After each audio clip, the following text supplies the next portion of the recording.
Groups as a multi-level system. When groups are a consideration in social psychology, it is important to recognize that there are multi-level systems which hold the group in place. This includes groups as members and the internal hierarchy that exists to keep the group interacting towards its purpose. As such, these groups have certain characteristics both individually and collectively. Groupthink. When these groups are comprised of multiple members, there's typically a process by which decisions are made. This process prevents members from being left out of the group decision-making and creates better cohesion. However, the downside of groupthink is that the cohesion-seeking process can at times prevent the leader from making the right decision as opposed to the right decision for the group. It is often a byproduct of group entitativity, which refers to the collective cohesiveness of a group. Group membership and socialization. As a societal norm, groups serve as a form of socialization. People crave to be a part of a group, and it often leads to membership in an official or unofficial capacity. This membership is distinguished by 5 stages of membership: investigation, socialization, maintenance, resocialization, and remembrance, and the 5 stages of development, which are forming, storming, norming, performing, and adjourning.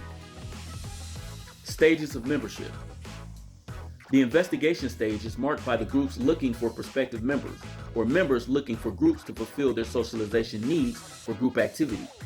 This may include some sort of initiation. The socialization stage is where new members learn the group norms and standards. They also learn what their role would be inside of the group dynamic. The maintenance stage occurs when the member becomes acclimated to the group and becomes a full member of the group and no longer needs to be directed by the other group members. They are now being rewarded for their membership within the group. The resocialization stage is the process by which the group reorganizes the members. Some members are persuaded not to leave, while others are pushed towards the door. This also is the stage where members may find new roles. The remembrance stage is the stage where group members' contributions are evaluated after they leave the group or prepare to leave the group. This is a time of reflection on the membership and the impact of the member on the group.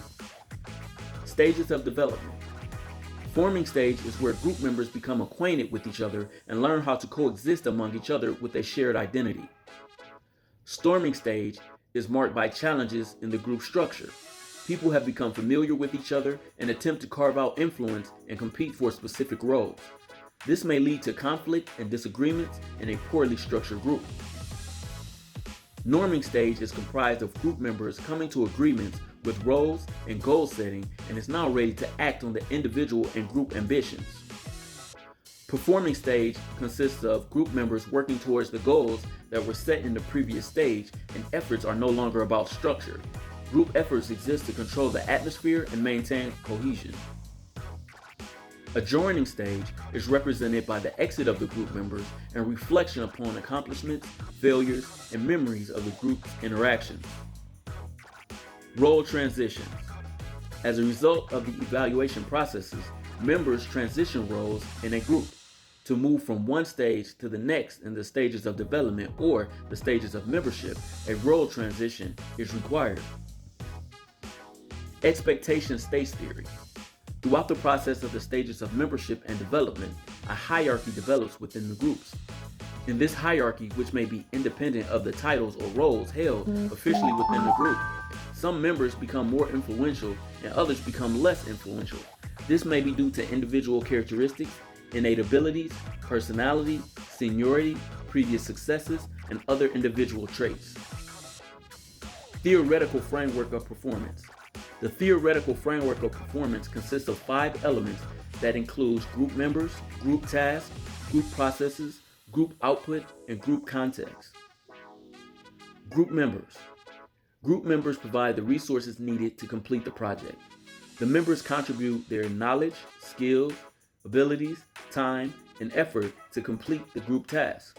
Each member of a group has a specific skill set that is beneficial for the group's projects and task completion. Group tasks. In order for the task to be completed properly, the proper resources and group members must be in place to accomplish the group goals.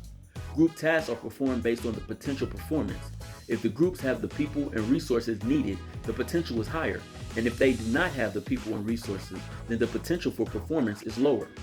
In addition, there are 4 task types, which include additive tasks, which allow for group estimates, disjunctive tasks, which are based on the highest performer, conjunctive tasks, which are based on the lowest performing member, and discretionary tasks, which are up to the discretion of the group with no way to gauge outcomes. Group processes. Group processes is the way in which the individual performances of the group are combined to identify the group output.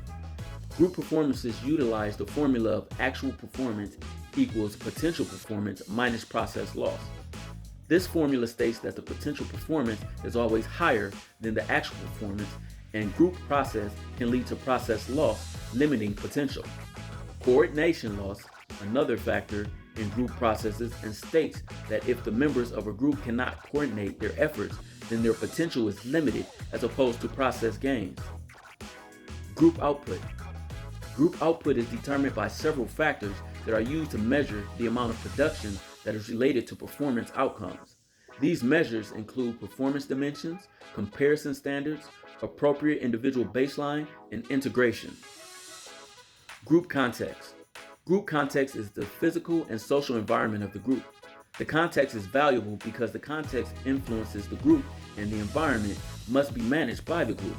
There are 4 elements of the context framework, which include: the context will influence group membership, group tasks are typically assigned rather than chosen, organizational culture determines the way in which a group interacts, the context will affect group outcomes because of how others evaluate the output of the group's performance.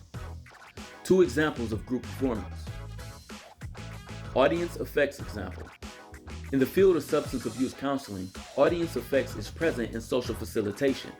When working on small projects in groups, I've gotten less work done because there is a greater chance of social exchanges and interactions. However, when working individually on smaller tasks, I'm able to get more work done. This shows that social facilitation on smaller projects can be limited to the individual with greater rates of success, and group work will be better suited for larger projects that require specialized efforts. Co-action example. Co-action and social comparison processes are forms of healthy competition.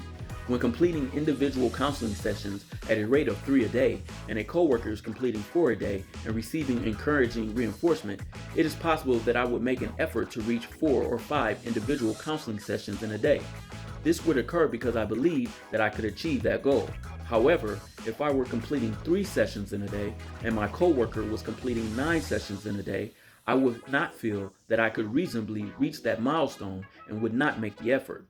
This social comparison process shows both the benefits and detriments of these motivational comparisons, suggesting that coworkers of similar work performance are better suited to work together, as opposed to the combination of the excelling worker and the struggling worker.